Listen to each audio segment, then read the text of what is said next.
Hi, this is John Reed. I'm live from Half Moon Bay, which I sometimes affectionately call a white-collar prison. That's not nice, though. It's a lovely setting. We're at Constellation Connected Enterprise. I'm with Steve Wilson. How are you doing? I'm doing great, John. And you can leave anytime you like. Excellent. Yeah. Well, that's the problem. I don't know how I would get out. Who wants to leave? Who would want to leave with all these scintillating conversations? We just got off some excellent quantum computing and blockchain debates, and blockchain's a topic that you have been known to chime in heavily on. And we're going to get to that. And we're also going to talk a little bit about identity because that's a major focus of your research. Just for our listeners, this is my first time with Steve of Constellation. The reason I sought him out is because I think he's one of the most interesting voices in the enterprise. I like people with strong convictions who are also really diligent in their research and are prone to occasionally evolving their ideas. That sounds like Steve to me. Is that a fair description? I think that's very fair, John. I'm a scientist by training, and I like to think that when the facts change, you change your mind. Yep, that's the right way to play it. I think my colleague Dan Hallett talks about strong opinions loosely held. Yeah. I like that. So loosely bound opinions, and we could talk about that. We could talk about identity, the way it binds to things, and it gets too tightly bound to things. And because you have a pretty strong position on identity, which is not necessarily encouraging, but we got to get into that. Before we do that, I just want to get your general reactions because it was interesting today. Tell the listeners just a little bit about your role at Constellation because you guys have, I think, somewhere around 8 analysts. What is your focus area? We call it digital safety and privacy. So my background is digital identity now for about 25 years, and I'm going to keep calling it identity, but we might get round to speaking about why I want to change that word sometime. But for now, let's call it digital identity, privacy, cryptography. And Ray Wong and I, a couple of years ago, decided to wrap all that up under the banner of safety. You know, we're a very focused firm. We don't have the resources to go after cybersecurity and enterprise security and all of that stuff, as important as it is. But we're also a little bit cross-disciplinary, and we think that safety is the right kind of theme word for what we're doing, keeping people safe online. So in the morning session, you guys had an interesting lightning round where every analyst at your firm went through kind of their preoccupations, their big questions. What was your takeaway from what you do? How does it tie into all these other themes around digital transformation, customer experience? How do you fit all these things in your mind? Yeah, you bet. Look, I've been tracking a sea change in identity now for 10 or 20 years and finding that the tools that we have developed for digital identity management turn out to be tools for conveying, let's call it the reliability or the trustworthiness of data, of signals about people. And it turns out that the problems that we've been trying to solve in digital identity are actually much bigger problems across the digital economy to do with verification of claims, verification of data, the provenance of data. So we keep finding that the big themes are, for example, somebody said just now, the reliability or the trustworthiness of data is one of the big problems with big data. Nonsense in, nonsense out. And we've got problems with fake news, with deep fakes, with reliability online, like what the hell is going on online. Well, and that came to a head for you in a post that you updated and published in June of this year, which you simply titled Identity is Dead. Yes. Tell us about that. Look, I don't want to dilute my message by talking about the rhetorical flourish, but look, it is a rhetorical device. I was in the quality movement in the 1980s, and after a while of spectacular failures of quality-listed companies, quality-certified companies, the whole ISO 9000 industry pretty well came and went. And there was a bumper sticker for a while amongst analysts to the effect that quality is dead. Now, not for a second did anybody mean that quality didn't matter anymore, but quality with a big Q, meaning the sort of formulaic, standardised cookie-cutter approach to quality, had failed to deliver. And I absolutely say without apology that the digital identity movement has failed to deliver on a big promise that we had 10 or 12 or 13 years ago, that you would be able to reuse digital identity across all of your walks of life. It's exactly what the White House's NSTIC, National Strategy for Trusted Identities in Cyberspace. It's exactly what NSTIC was premised on. The White House CIO said a student would be able to wake up in the morning and use her student card to log onto her health records and to do her banking. What's really interesting about that is that it seems like we've come so far in terms of the convenience of what we do, but identity hasn't kept up, right? So in other words, we're doing a lot of very convenient things like mobile banking, but our identity is prone to fraud, neglect, hacking, everything. Yeah. Look, there's the famous convenience security trade-off that preoccupies a lot of people. And look, it's true that people get away with things online. And I think it's still a little bit like the early days of the automobile. Things are far from ideal, but we're going ahead at breakneck speed, literally. And it is a paradox as to why does digital identity seem to lag. Well, and one of the really disconcerting parts that you've spent some time on is how every new solution to solve this identity problem seems to end up being as deeply flawed as everything that's come before it. So it's like, okay, biometrics are going to solve this, but then facial recognition turns out to be just another can of worms as far as this is concerned. Yeah, I'm afraid so. And look, let me not be too negative. We are making fantastic progress. And down in the plumbing, your listeners may or may not know about the protocols and the standards, but they're going really well. And we do have really easy-to-use biometrics for unlocking an iPhone or any mobile phone. It's fantastic, easy-to-use technology. Actually quite difficult to hack some commodity fingerprint readers now, but not impossible to hack. And so it's all about expectation, and it's all about scale. And then even things like two-factor identification, which are certainly not perfect, but then you see all the stats on how few people actually use it. So it's like there's a problem there too, right? It's not just a technology shortfall; it's a human discipline issue. So look, let's say that it depends on what you mean by two-factor as well. I mean, using SMS messages for two-factor is a disaster. And it should never have happened. Yeah. But now we've got the idea is phone as a second factor. Using your phone itself is a two-factor device. You've used a biometric or a good PIN number to unlock it. But there's also behaviour, John.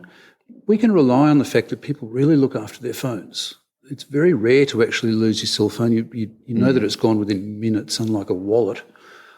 So we can leverage that. The binding, it's called binding, that my phone, let's say, is never out of my control, and I've got it PIN protected, I've got it biometrically protected. So why don't we take advantage of that? And this is what, say, the FIDO Alliance is all about, an industry alliance in security, and it leverages the fact that almost everybody's got a phone and almost everybody protects their phone. And so why not use that as the second factor? If you can send an electronic signal into a bank over the internet that seems to have come from Steve Wilson's unlocked phone, let's assume it's Steve Wilson at the other end. It's a phone as a second factor. It's powerful. Right. Because you're going to look after your phone almost as aggressively as you would your dog, or in some cases more aggressively than your spouse. So it does carry weight. Now, this also translates, I don't want to represent you as a king of sensational blog headlines, so you've been pretty good at a few of those. But you dive into research, and I think one of your big points in this research you gave me on data supply chains is you make a point in here that the fact is that data brokers aren't going away. Yeah. And so we need to keep plugging away at this because they're brokering our data every single day now. So we need to figure out solutions. Absolutely. And let me say that I'm using the term data broker in a really broad sense. There will be data business models emerging in the next 10 years that don't necessarily look like the infamous data brokers we have today. But certainly the idea of data as a resource and an asset. I like to talk about data refining. We've had the data mining metaphor for a while, but it's only the start of a supply chain. You metaphorically dig up data from people's, the exhaust of their day-to-day digital life. But that data will pass from one hand to another through a whole bunch of intermediaries, and let's call them brokers, who are adding value. They're running analytics, they're discovering stuff. Now, for sure, today, most of that comes under surveillance capitalism, and it's pretty dark. And it's a double whammy. We've got shady characters making money out of our data without us knowing it. And worse, to rub salt into the wounds, they're getting breached. And that's a terrible thing. But, you don't throw the baby out with the bathwater. The reality is that data is valuable. It's actually too valuable for people to look after for themselves. This is not the Wild West. We need to evolve security from the sort of do-it-yourself security, pack your own six-shooter and keep the bad guys out. We need to evolve through the sort of Pony Express stage of data management and get to a point where there are responsible data intermediaries who are being held to account. I thought that was a pretty important point in the research you sent along to me, which was we take such a cynical view towards regulatory bodies, and yet they must be part of this solution. Absolutely. Absolutely. We have actually detected in the last 2 or 3 years a shift in sentiment towards the GDPR in the USA. By and large, the people that come to this event, to Constellation Connected Enterprise, are pretty measured in their view about privacy management. I think most people in the C-suite in the USA appreciate the need for data protection. Data privacy is good. It's going to be good for business, and it needs to come with a measure of regulation. So, for heaven's sake, California has passed GDPR-like regulation, and we think that it's the start of the right level of regulation that goes with the digital economy. So, what's next for you with this research? Where do you want to go next? You've issued some interesting stuff. Well, my call to action, if you like, that identity is dead, is actually the headline for let's repurpose our thinking and our patterns in our digital management protocols. We've got some really cool protocols. I mentioned the FIDO Alliance. There's a number of standards that we don't need to go into, but they are all about verifying claims. Identity management for me is about proving things about myself. I want to log onto a bank and prove that I have a particular bank account. Sometimes I want to log on and prove that I am the controller of a multi-party bank account with my wife. Sometimes I want to log on to a health service and prove my health identity. So it's all about proving things about me in different contexts. And hey, that's actually a very similar problem to what we have with fake news and provenance in the real world and in the IoT. So if identity isn't doing what we thought it was going to be, the good news is, rather, if identity isn't doing what we thought it was going to do, the good news is that the protocols and the devices and the chips can be repurposed to do something that's much bigger and grander and actually more important. So I'm really optimistic that we're going to see some order in the supply chains of data. In some sense, blockchain is a bit of a go at that. Some of the good things about blockchain have been a really well-intended effort to produce some order in the chaos of supply chains. We're going to get into that whole blockchain thing in just a little bit. Before we do that, I wanted to ask you a little bit about attributes, because attributes are a big part of this identity discussion, but a lot of folks, I'm not sure, are clear on what that means. You quoted Google, PayPal, or say veteran Andrew Nash is saying that attributes are more interesting than identity. That was back in 2013. What did he mean by that? Well, personal attributes are the things that are interesting about us. So maybe it's my date of birth, or maybe it's just my age. If I want to buy liquor online, I need to prove that I'm over 21. In this country, back home, I need to prove I'm over 18. So the things that matter vary from place to place and from one context to another. If I'm voting anonymously, I want to prove that I'm an eligible registered voter, and that's it. So we talk about that as being a form of digital identity. More correctly, it's an attribute that happens to be carried and controlled by Steve Wilson. And I want to be able to show that attribute, and people need to know that it's reliable. Right. There's dozens and dozens of them. Your bank account number is an attribute, your health identifier. Right. And one of the concerns about identity verification is making sure that those attributes, like there was a time I think you wrote where we were excited about some of that, and then we realized bad actors could pull that together from our social media profiles in some cases and easily circumvent. So this is not to be confused with what's called knowledge-based authentication. That's the idea that instead of having an identifier, I prove a bunch of stuff, or I tell a bunch of stories about myself, and the person on the other end of the cable presumes that it's Steve Wilson. No, this is about knowing that there are certain things about me that you don't need to know anything else other than my age at a particular point in time. So that's what we mean by attributes.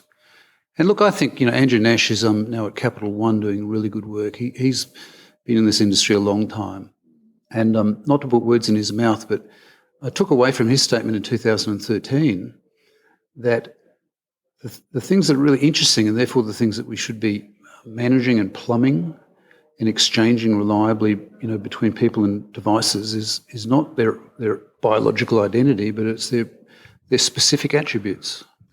One of the interesting things that came up this morning in the fireside QA with Internet Pioneer Vinton Cerf was Ray Wong of Constellation was talking with him about the challenges of widespread internet adoption and access. And one thing he said that really struck me was, just because you have access to the internet doesn't mean you know how to use it or use it effectively, and that critical thinking skills will be necessary. And he spoke, Mr. Cerf spoke about scientists really and how our theories require validation. And I thought that was so interesting because at the same time he expressed concern around deep fakes and how sophisticated those are already and how much more deep fakes being like machine generated, facial composites or whatever they are. It's freaky. And I think it's going to be really interesting to see how we do with literacy versus the sophistication of some of the fraudulent activities going on. Yeah, look, I'm afraid I'm at odds with Vint on that one. I don't think that we've really got any hope of being able to apply critical thinking day to day in that way. And we don't actually expect people to apply critical thinking in the 20th century as they make decisions about what aeroplane to fly on, or whether this car is safe to drive, or whether there's some drug is safe for me to take because I've got hay fever. We don't use critical thinking at that level. And we have to protect people against complexity. And so, we do have the right level of regulation. Maybe this is controversial. I think the pharma companies would like less, but from a consumer point of view, we regulate drug manufacture because chemistry is complicated. So I don't think that critical thinking is enough. We're asking people to understand protocols that they can't possibly. And we're also asking people to be better at this than the crooks. So we have this arms race.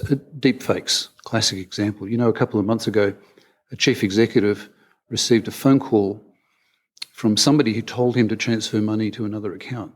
The voice that was telling him to transfer money was a deepfake. It was a synthetic voice that had been created to mimic the chief financial officer of the company, and about $250,000 moved at the stroke of a keyboard because the chief exec couldn't tell. So, how do you protect against that? No amount of critical thinking is going to get people to be smarter than the crooks. The smartest people in the world are out there trying to work out how to use the internet for bad. Yeah, I think maybe to some extent it's a false debate because I would think, well, I don't know how Cerf feels about regulation, but I think you could make the argument that both are important. Sure. I think there's not necessarily a clash between those. Where I do think it becomes more of an issue is how do you get there, and how do you get to if we agree that both these things are good, more savvy citizens, more perhaps militant about their privacy, and then also better regulations. How do we get there? And from a regulatory standpoint, I think one of the big concerns is not just anti-regulatory sentiment; it's the competency of the regulators. We had an anecdote recently, and I do not want to get into a political thing, but because I think a Democratic administration would have these same problems, but Rudy Giuliani, who's supposedly the cybersecurity chief, got locked out of his iPhone and had to go in to get help at an Apple store. And these kinds of things happen all the time. Now, he's not a legislator, but the point is that a lot of folks who would struggle with very similar issues are the ones that we're looking to establish these regulations. So I'm hopeful that we, frankly, a lot of these politicians should be here this week and, listening in the audience with everyone else because they could really use the information.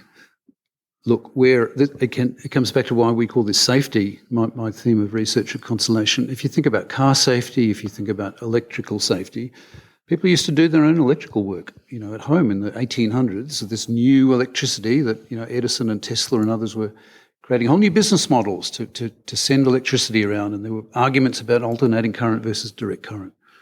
Extraordinary stuff, and people did their own electrical work until their houses started burning down. And what we've got on the internet now, people's digital houses are burning down because they're doing their own security, or they're being asked to apply, in quotes, critical thinking to things that they can't possibly understand. So, I call it civilization. And I don't want to argue about regulatory models either because, it does require a good regulator, obviously. Right. But I think the word that I think about is civilization. Civilized people they in fact collectively, as an agreement, they in fact have a compact with the state where they are looked after in matters of safety. Yep. And I think you can make the argument that GDPR was a reasonably competent piece of legislation.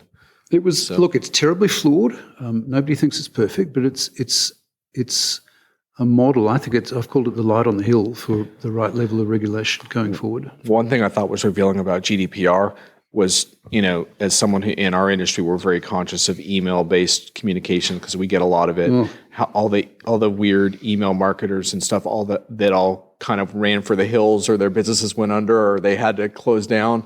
When GDPR came out, it gave you some idea this thing actually has some teeth. These are the first people to go down were these hucksters.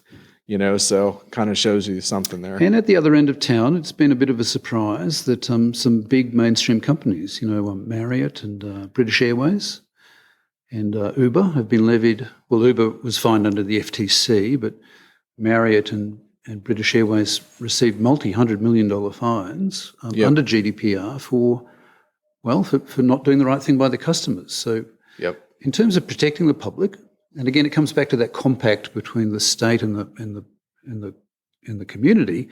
We have this agreement now that tends to be looking after people. All right. Well, I'm going to put in a stop here, and we are going to dive into blockchain, which I think I may release as a separate discussion. So we'll take a real short break.